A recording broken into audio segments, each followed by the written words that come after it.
get a good handle on how the ticker timer works. You're going to start the timer and drop the mass so it freely falls at least 2 meters.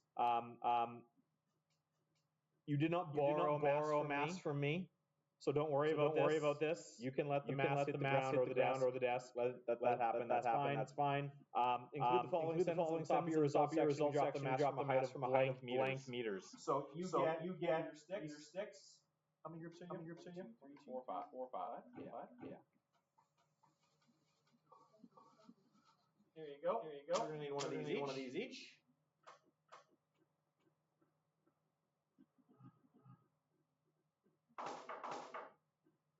And you have some free reign to move around, find space to successfully do this. So you're welcome. Couches out there. They'll run some of those couches. The wall. Find them. Stand up on the couches. Down the wall. If you need to, there are plugs that are raised around. You guys there. Plugs in there. There's high plugs on the locker mounts where the lockers are mounted to the wall. Find what you need. There's space for all of you. I'm going to tell you where to go, but I'll give you some pointers in the direction you can travel. Once you've run and successfully have data. Some of you might have to drop a couple times. If the spark timers don't give you meaningful data, you're going to have to drop again with a new set of tape. Never reuse tape because if it has any dots on previous run, then the second run will get mixed up.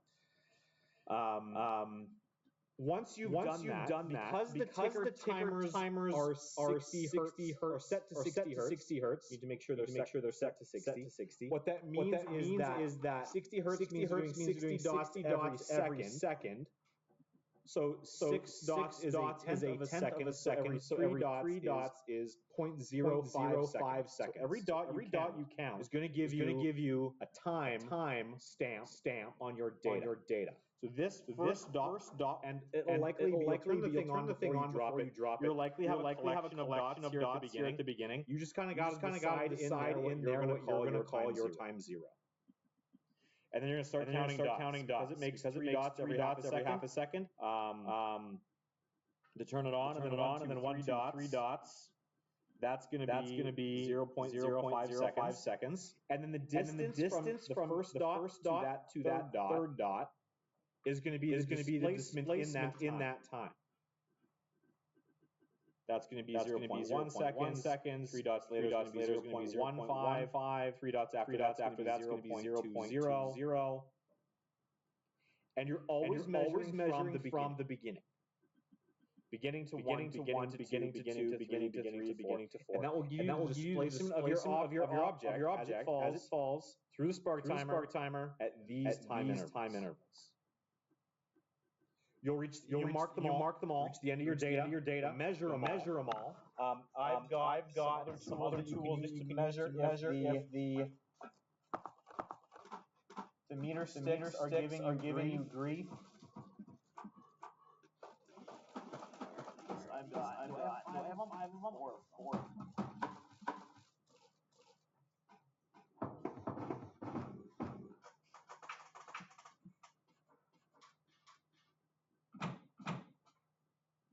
I will let you use proper tools today to measure.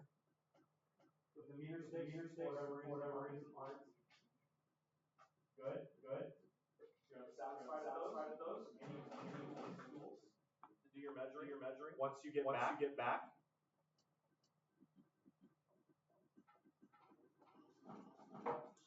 And then the fun begins. What you're going to do with that is all of this. I've made you a data chart. You don't have to make your own tables. I've made one for you. So I've got the times listed here up to 2 seconds. You might not need all of it up to 2 seconds. Depends what height you choose to drop this thing from. But use as much of the data table as you need. And this is position in meters down. Or your displacement down, same thing. Once you've collected the data. Let's go back to the You're going to fill in your data table. Part of your lab right up. We're going to go over in a second. You're going to make a position time graph using your data by hand. Now, for an accelerating object, this thing should look curved. If it doesn't, we have a problem. But an accelerating object on a time graph is going to be curved. So that's what this graph is going to be used for. I don't care how you orient it. This can be like this. Time always goes on your x-axis. Displacement goes on your y-axis, and I know it's fine. These lots of little squares that can be overwhelming to look at, but it will make your life a lot easier. Assuming you choose good scales. Because what you're going to have to do with this thing afterwards is once you've gotten your position time graph, you're going to draw a smooth curve through that data using a French curve. They're still at the front. On that position time graph, you're going to find 5 velocities at different times using tangent lines. So you'll have your curved line. And you're going to find at particular times you're going to go up, and you're going to make a tangent line using one of the clear rulers. You're going to find the slope of that tangent line, and what that will tell you is at this moment in time, it was moving that quickly. That data it's recorded here. So your times and instantaneous velocities go here. The instantaneous velocities are the slopes of those 5 tangent lines. And if you need a hand with any of that, I can walk you through that once you're at this stage. Then using the instantaneous velocity data, those times that you chose to place your tangent lines, you're going to make me another by hand. On this graph. The second sheet of crazy paper. You're going to draw a line of best fit. Now on a velocity time graph, put your phone away, man. On a velocity time graph for a constantly accelerating object, that data should look what? If the acceleration is not changing, on a velocity time graph, your data should look. I hope not. If the acceleration doesn't change, a VT graph should be. It should be angled, but it should be straight. Should be linear. If it's not, then let me know. I have to take a look at your data. Should be linear. You'll find the slope of that graph. And the slope of that graph will be the acceleration of your object. And then you've got some questions to answer. What does the velocity time graph represent? What is its value? Compare your value. Know the acceleration for gravity to be. This is the number you're aiming for. 9.81 meters per second. I've had a student hit it once. Using the method that I've outlined, I had one student get it once. Almost all of you will end up with an error, and that's great. This is how you're going to calculate your percent error. Percent error is calculated by theoretical value. This one, 9.81. You subtract your value.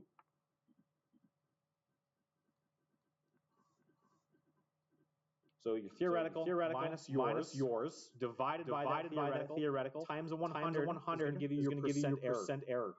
Does anyone remember what percent error we want to be within?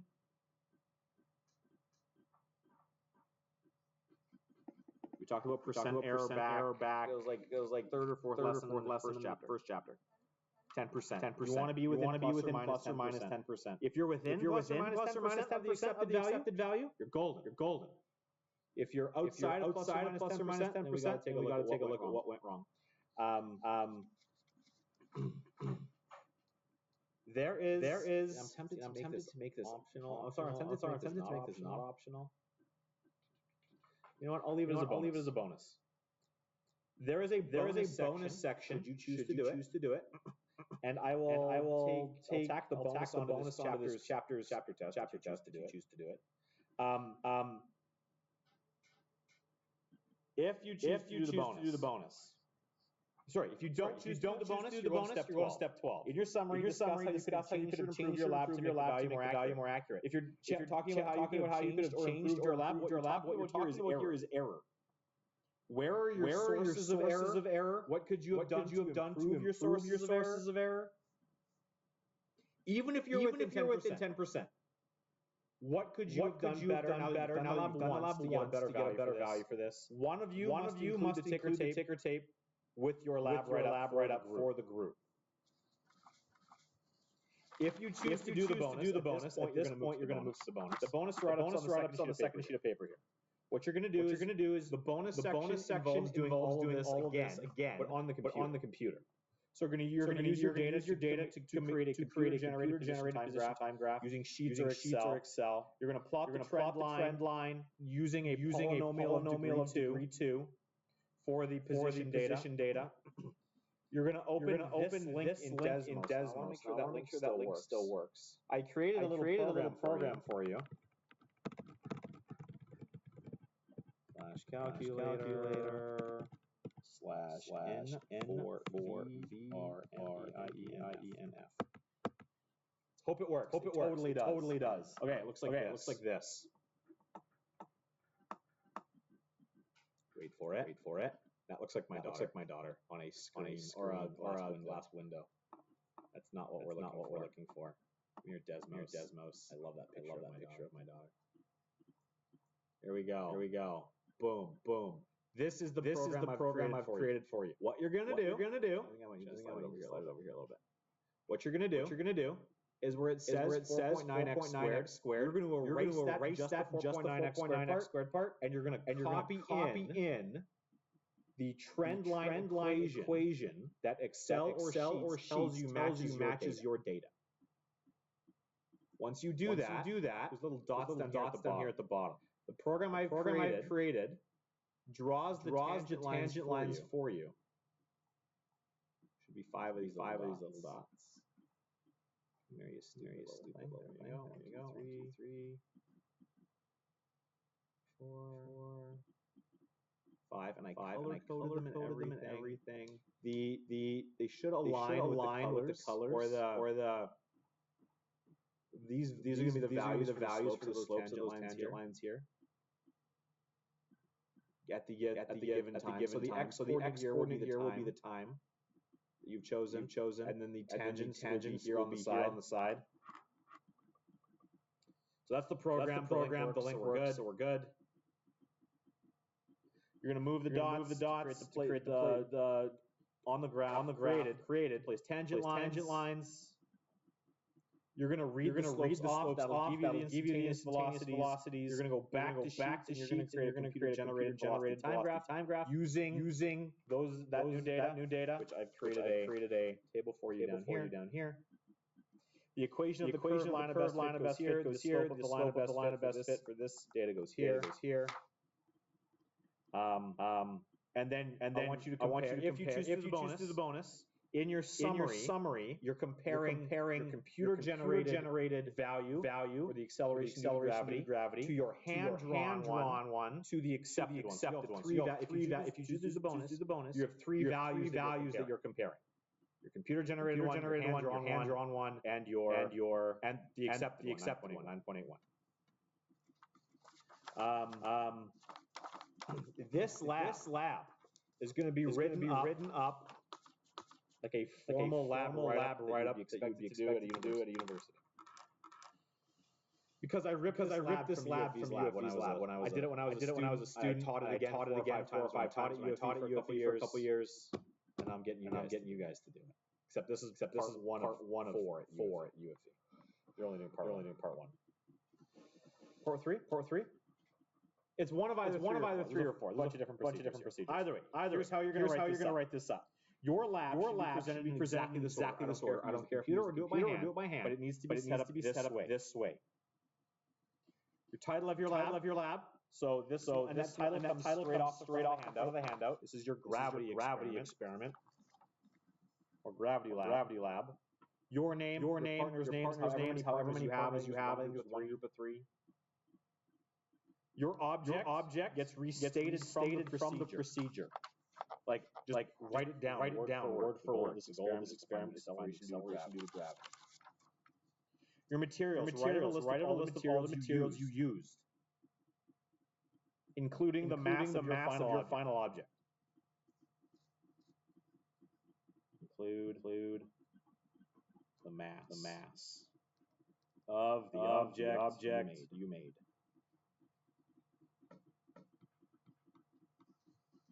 Now, in your procedure, if you're doing a formal lab write-up, there are two possible scenarios. If you're using a lab from a textbook or another source, all you have to write is where it says procedure, see pages, blah.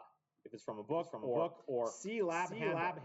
You have to write the procedure word for word. If you're making your own, you're going to create a step-by-step instruction.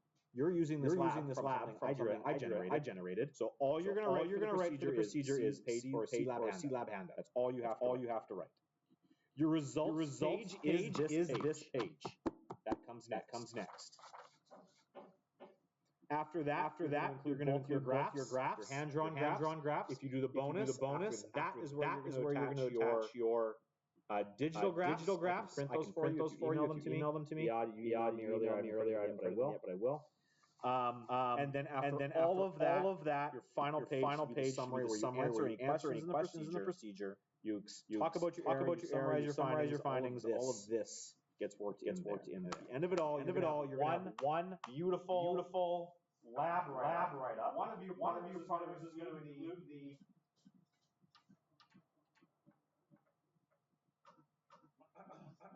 going to include the ticker tape. You're going to have a package that looks like this. This was the meetings from last 2 years ago. She chose to do it by hand. So her front page, everything, procedure, she chose write out a procedure. She did not have to, but she was that kind of student for data. For graph by hand, we calculated slopes. You calculated them right on there. She chose to color code it to make it easier to see. Do that. Followed by her PT graph, and followed by her digital PT graph, followed by her digital PT graph, laid out, followed by her conclusion. You might not write as much as she writes. No one will write as much as no one will write what Damini writes. Damini was the most thorough borderlining on perfection that I've ever taught. She wrote way more than necessary, but this was awesome. Don't get me wrong. It was more than what was incredible. And she actually went on performing. Not necessary. But yeah. But this was incredible. She did perfect. This is a perfect lab rate. And she worked with Ajit nearly as much. Like lots of the same. When you're working with partners, your front page is going to be identical. Your data should be identical. It's going to start to get a little different. The graph because your line of best fit might not be the same as your partner's line of best fit. If you generate things, you decide to do the bonus. This is where you're going to line up again with your partners. You're going to get identical graphs digitally. Well, you're all using sheets and Excel. If you're using the same program, it'll generate identical data. You might not get the exact same line of best fit if one uses the other using that.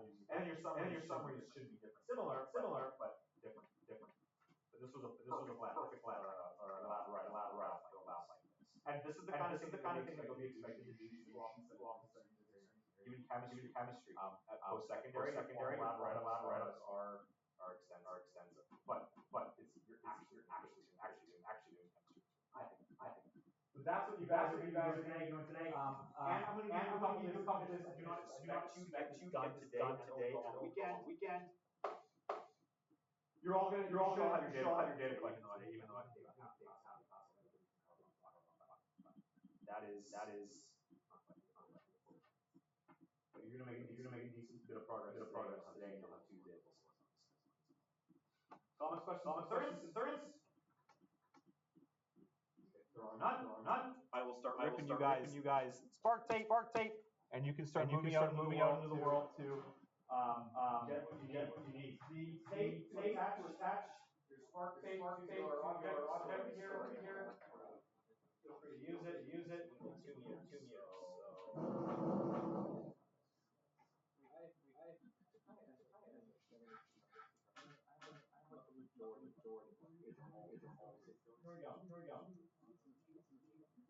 You got it. You need it.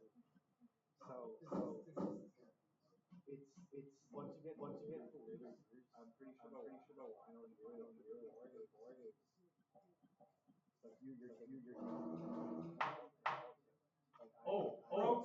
tip. As you guys, so you see it's pretty tightly wound there on the wheel. So when you start to play with this stuff, it will start back on itself naturally. So when you're running this through the spark timer, make sure you got the right side up so you'll shine on the side. You can't tell what side that is.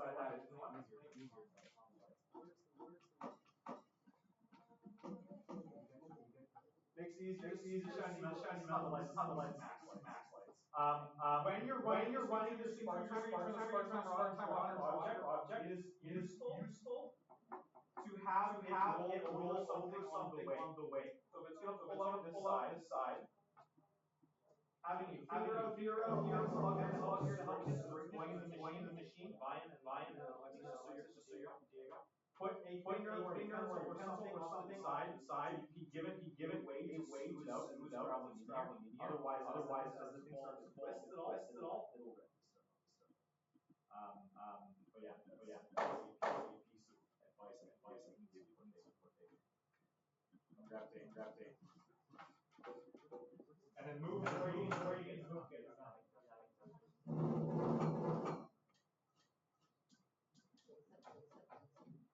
you go. Okay.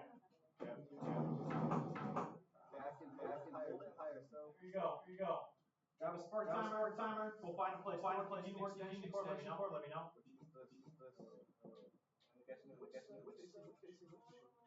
This side facing up. Chrome side. Because that's the conductor side. Yeah, and feed it underneath. Yeah, you feed it underneath the copper back, and the side's got to be up. Were you here? Bobby, were you alone or were you with? Oh, you guys were away yesterday. Yeah, sure. The four of you can use the same. What? Let's make this easier. I want you to. You can drop the same object. But did anyone take the softball? No one. No, they made another object. Bobby and Akash, you guys are gonna do two of you. And use the softball. Yeah, take a softball. I ripped tape up the front there. Sport tape for Bobby and Akash. I think you guys want to use that.